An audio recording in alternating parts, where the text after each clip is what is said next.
শুভ তিথি, রাজার ঘরে ছোট রানী এলো পদ্মাবতী। রাজার আরো 6টি রানীর ছিল না সন্তান, পদ্মাবতীর কোলালোতে মিলল সমাধান। বছর যেতে জন্ম নিল 7 ছেলে 1 মেয়ে, হায় খুশির আকাশ হঠাৎ কালো মেঘে গেল ছেয়ে।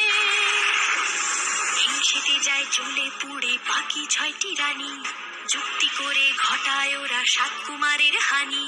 সুযোগ মতো 7 ছেলেকে মাটিতে দেয় পুঁতে, বাঁচে একা পারুল, ওরা পায় না তাকে ছুতে।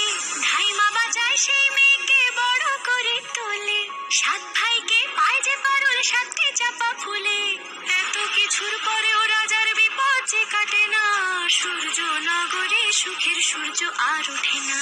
হিংসা বিবাদ বিচ্ছেদ আর প্রেমের কাহিনীতে পারুল বোন কি পারবে 7 ভাই চম্পাকে জাগাতে?